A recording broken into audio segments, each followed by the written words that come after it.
J'espère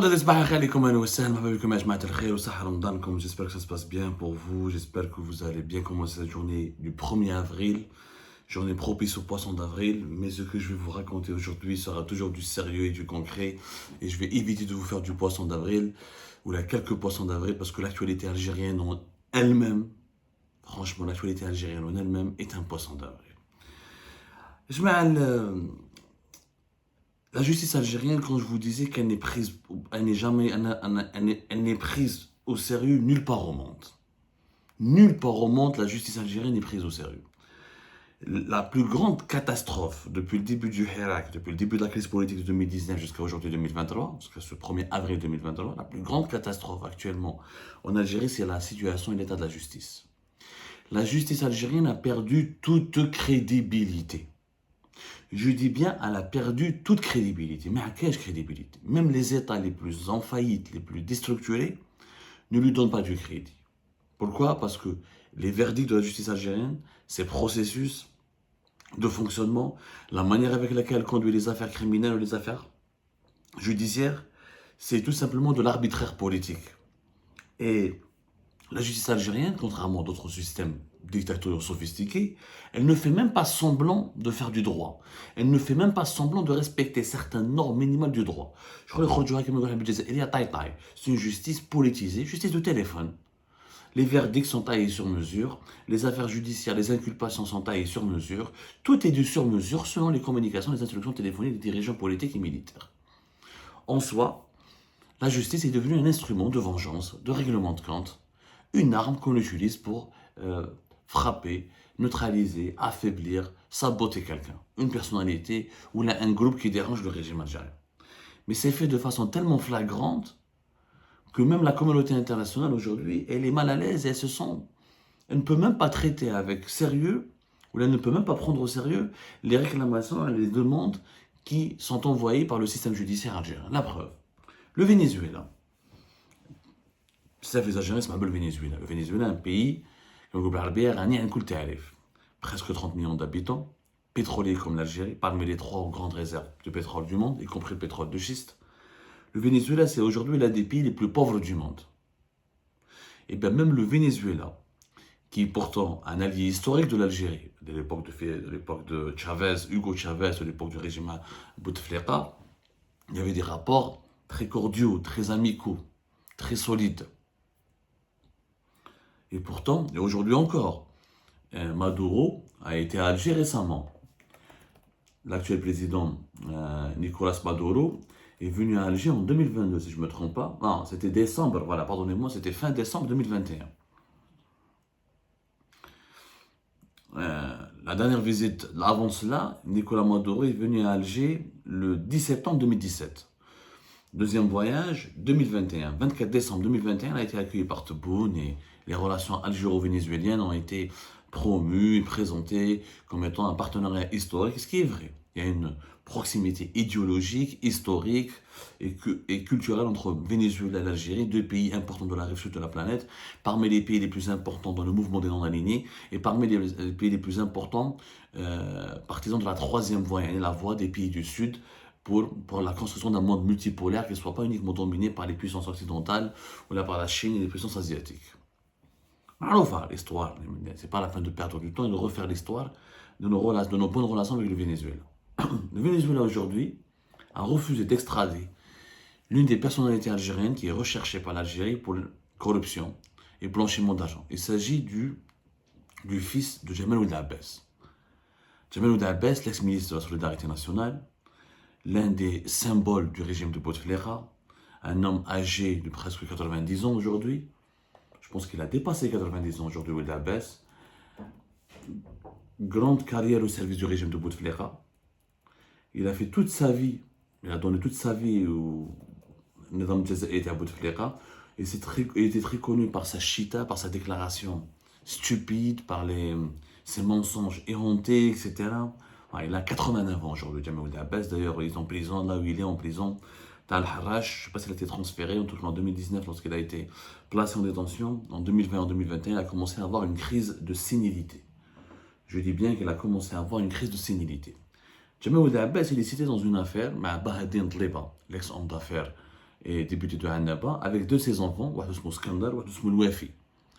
الوافي هذا كان هارب à l'étranger, l'affaire هذه concerne, je rappelle que Ould Abbas était secrétaire général du FLN de 2016 à 2019, ministre de la Santé de 2010, ministre de la Santé de 2010 à 2012, et ministre du Travail et de l'Emploi entre mai et septembre 2012, et il était aussi ministre de la Solidarité nationale de 2003 à 2010. C'est le poste qu'il a occupé le plus longtemps possible.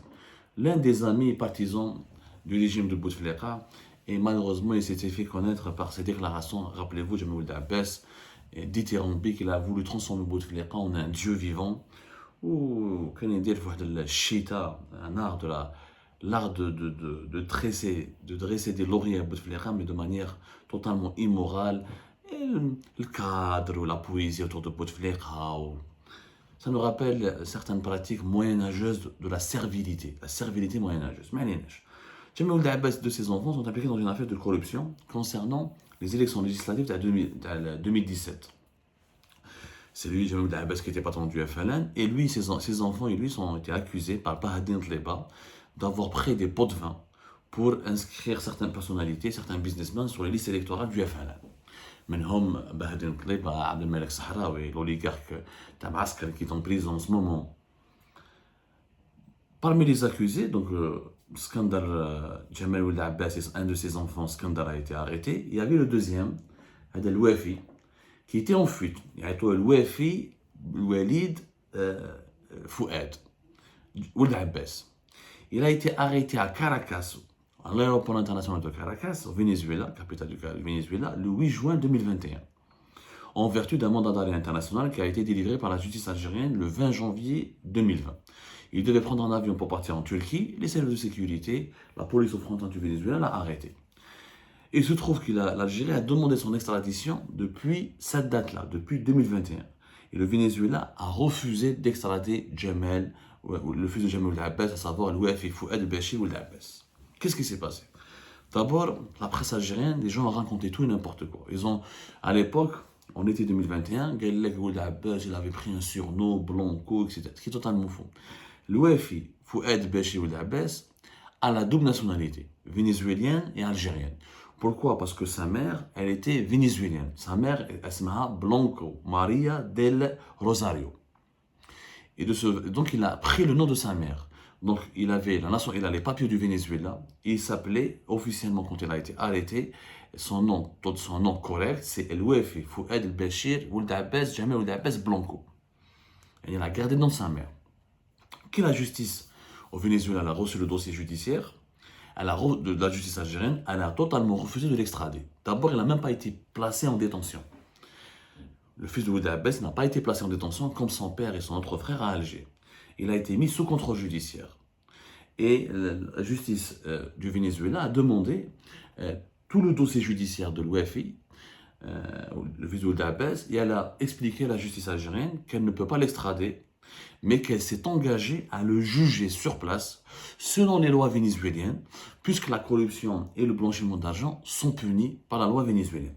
Il n'y a pas d'accord d'extradition bilatéral, il n'y a pas un accord judiciaire, d'entraide judiciaire bilatérale entre le Venezuela et l'Algérie, ce qui fait que même s'il n'avait pas la double nationalité, Louafi Ould Abbas n'aurait pas pu être extradé parce qu'il n'y a pas d'accord d'extradition bilatérale, comme l'Algérie a par exemple avec la France, ou les Émirats, avec un certain nombre de pays. L'Algérie a des conventions, on appelle ça des conventions d'entraide judiciaire, dans lesquelles il y a des articles d'extradition de ressortissants. L'Algérie s'engage à extrader les ressortissants des pays avec lesquels elle signe cette convention, s'ils sont recherchés par la justice de ce pays, et le pays avec lequel l'Algérie est signataire d'une convention d'entraide judiciaire, ce pays s'engage à extrader des ressortissants algériens s'ils sont réclamés ou recherchés par la justice algérienne. Par contre, les deux pays, pour collaborer dans le dossier le fils de Ould Abbas, ils ont utilisé d'autres accords.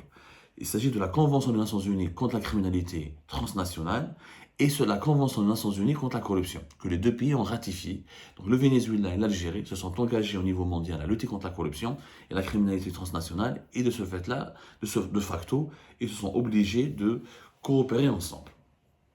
Sauf que, malgré les amitiés qu'il y a entre le Venezuela et l'Algérie, malgré les tractations économiques et politiques qu'il y a entre le régime algérien et le régime du Venezuela, le Venezuela a refusé catégoriquement d'extrader le fils de Walid Abbas. En plus de ça, la décision, la décision, tout ce qui concerne l'affaire du Jamal Walid Abbas, la décision de la justice vénézuélienne, elle est même consultable sur Internet. Il s'agit de l'arrêt de la chambre d'appel pénale numéro 77 du 16 septembre 2021. Donc, la chambre d'appel pénale du tribunal de Caracas. Tout est clair, tout est dit sur Internet. Le Venezuela, un pays qui est en faillite, un pays qui subit une grave crise politique, et tout est transparent, un homme le Cour suprême, un homme le Cour d'appel, le tribunal de contrôle, tout est expliqué dans cet arrêté judiciaire qui est disponible sur Internet, sur un site officiel vénézuélien, où vous pouvez voir et comprendre, ça s'appelle, voilà, c'est la Cour suprême du Venezuela, Tribunal Supremo de Justicia, República Bolivariana de Venezuela. Tout est sur Internet, sur un site officiel, où toute l'affaire, Jamal, le fils de Jamal Walid Abbas, est expliquée. Je vous l'ai dit, est-ce qu'on a un seul site internet en Algérie, de la Cour suprême, ou d'un tribunal d'Assidi Mohamed, ou du ministère de la Justice, qui t'explique des affaires de corruption et qui publie un arrêté? L'Algérie n'a jamais publié sur Internet, au nom de la transparence, parce que le Venezuela, qu'on accuse d'être une dictature, qu'on accuse d'être un pays corrompu, qui est un pays en faillite, il publie les arrêtés et les verdicts sur Internet, au nom de la transparence, pour démontrer que la justice du Venezuela, elle est indépendante et professionnelle. En Algérie, nada. Aucune traçabilité des jugements, des verdicts. J'ai été condamné à mort le 17 octobre 2022. Jusqu'à maintenant, je n'ai jamais pu récupérer mon jugement. Ce jugement, l'information a été communiquée par la justice à tous les médias algériens, mais moi, le concerné, je n'ai jamais reçu de jugement. Alors j'ai été condamné à mort. Je vois la différence. Un pays sous-développé économiquement, technologiquement, ou là scientifiquement, ça ne justifie pas, je dis bien ça ne justifie pas l'opacité, l'absence d'un état de droit. Le Venezuela donne une leçon de coopération judiciaire et de professionnalisme judiciaire.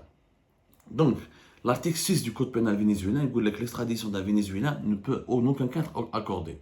Par contre, il peut être poursuivi au Venezuela à la demande de la partie lésée ou du ministère public du pays qui recherche cet individu. C'est le crime dont il est accusé mérite une peine en vertu de la loi vénézuélienne. Donc qu'est-ce qui va se passer? Il sera jugé au Venezuela, à l'Hsab, le dossier qui lui sera communiqué à la justice algérienne. Et le fils de Walid Abbas n'est pas encore en prison. Il est interdit de quitter le territoire national du Venezuela. Il est sous contrôle judiciaire. Il attend d'être jugé. Ça s'appelle le tribunal suprême de Caracas au Venezuela, qui donc a demandé tous les documents nécessaires à la justice algérienne pour faire une enquête et pour trancher sur le cas du fils de Walid Abbas. Nous sommes en 2023, avril 2023, rien n'a été encore fait parce que le Venezuela attend des preuves, attend des documents, attend une enquête sérieuse de la part de la justice algérienne. Donc le Venezuela n'a absolument pas encore rien décidé, contrairement à l'Algérie qui met les gens en prison pour un non, pour un oui, contrairement à l'Algérie qui recourt au mandat de dépôt systématique, le Venezuela, pays pauvre et en faillite, et en grave crise économique et politique, ne fait pas comme l'Algérie. La justice vénézuélienne est beaucoup plus professionnelle, pas de détention provisoire ni préventive, contrôle judiciaire, interdiction de quitter le territoire national, tant que la présomption d'innocence est respectée, tant qu'il n'y a pas un procès équitable et la personne n'a pas été condamnée, on ne peut lui faire aucun mal. Ça, c'est un pays sérieux, rigoureux.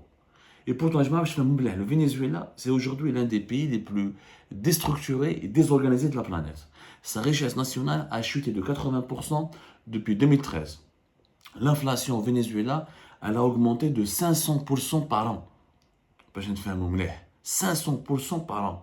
La monnaie du Venezuela s'est effondrée, on parle de 100 000 fois depuis 2018. Depuis la crise politique, depuis la mort de Hugo Chavez, il y a une opposition au Venezuela, et depuis les sanctions américaines qui ont été renouvelées en 2017, en 2018, en 2019, là récemment, en novembre 2022, les sanctions américaines ont été allégées, parce qu'il y a un début de négociation entre le Venezuela, le régime du Venezuela et les États-Unis d'Amérique. Il y a des élections normalement qui vont avoir lieu en 2024, comme en Algérie. L'opposition du Venezuela est très puissante, elle est très présente au Parlement et elle essaie de négocier aujourd'hui la chute de Maduro et la fin de ce qu'on appelle du chavisme, le régime de chavisme, ce socialisme révolutionnaire qui a été instauré par Hugo Chavez. Malgré la crise économique et financière, la pauvreté de la population, avec comme les 5 millions de Vénézuéliens ont fui le pays. Des statistiques qui disent tellement une pénurie des produits alimentaires, de médicaments et de produits de première nécessité, les adultes au Venezuela ont perdu en moyenne 8 kilos à cause de la sous-alimentation. Et malgré tous ces problèmes, ils ont un système judiciaire plus sérieux que le système judiciaire algérien, plus professionnel, plus rigoureux. Et la justice du Venezuela donne une leçon à la justice algérienne en matière de détention arbitraire, en matière de traitement, le respect de la présomption d'innocence, en matière d'enquête judiciaire. Comme quoi, il ne faut pas forcément être riche et stable pour avoir un système judiciaire de qualité. Est-ce que l'Algérie va bien appliquer la leçon vénézuélienne? J'ai du mal à y croire.